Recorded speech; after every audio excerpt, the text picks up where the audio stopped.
जय मसीह की आप सभी भाई बहनों का एक बार फिर से मैं हार्दिक स्वागत करता हूं। आज का जो मेरा शीर्षक है वह है बालक यीशु को भेंट।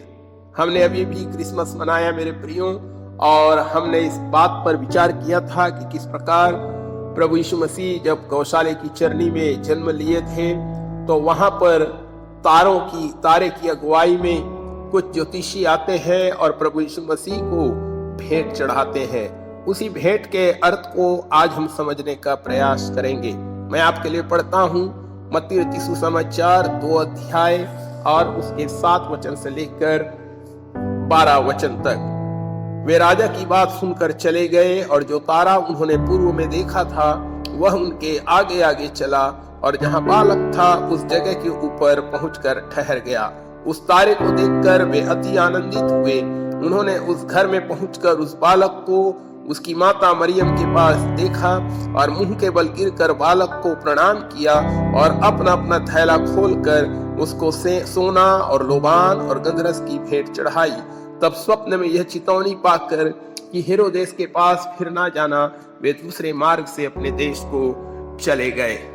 मेरे प्रियो, ज्ञानियों ने यीशु को जो भेंट चढ़ाई थी वह बहुत ही उपयुक्त भेंट थी और प्रत्येक भेंट में लोगों ने यीशु और उसके कार्य की किसी विशेषता को जरूर देखा है। आज हम जो ज्योतिषियों के द्वारा भेंट चढ़ाई गई थी सोना, और दूसरी भेंट लोबान और तीसरी भेंट गंधरस, हम इसके अर्थ को देखने का प्रयास करेंगे। मेरे प्रियो, सोना जो है वो राजा के लिए भेंट है। रोमी लेखक सेनेका बताता है कि पार्थिया देश में यह प्रथा थी कि राजा के सामने उपस्थित होते समय भेंट अवश्य चढ़ानी पड़ती थी। मेरे प्रियो, धातुओं का जो राजा है वो सोना है और मनुष्यों के राजा के लिए यह उपयुक्त भेंट था। यीशु मसीह राजा होने के लिए मानव पैदा हुए, परंतु वह बल से नहीं परंतु प्रेम से राज्य करने वाला है। उसे मनुष्यों के हृदयों पर राज्य करना है। प्रभु यीशु को सिंहासन से नहीं परंतु क्रूस से राज्य करना है। हमें याद रखना चाहिए कि प्रभु यीशु मसीह राजा है और हम उसे बराबरी से भेंट नहीं कर सकते। हमें उससे पूरी अधीनता और पूरे समर्पण के साथ भेंट करना है। दूसरा जो भेंट था मेरे प्रियो वह था लोबान, और लोबान जो है वो याजक के लिए भेंट है। मंदिर में उपासना और मंदिर में बलि के लिए लोबान की सुगंध काम में आती थी। पुरोहित का काम है, याजक का काम है कि मनुष्यों के लिए परमेश्वर तक पहुंचने का मार्ग खोले। पुरोहित के लिए लैटिन भाषा में पोंटिफेक्स शब्द आया है और इस शब्द का अर्थ है पुल निर्माता। याजक वह व्यक्ति है जो मनुष्यों और परमेश्वर के बीच में पुल बनाता है, और यह काम प्रभु यीशु मसीह ने किया। उसमें परमेश्वर के सामने आने के लिए मनुष्यों के निमित्त मार्ग खोला।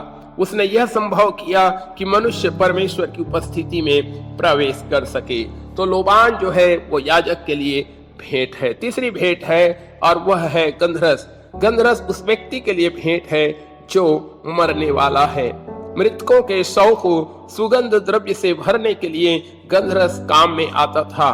प्रभु यीशु मसीह इस संसार में मरने के लिए आया। मेरे प्रियो, यीशु मसीह संसार में आया कि वह मनुष्यों के लिए जिए और अंत में मनुष्यों के लिए मर जाए।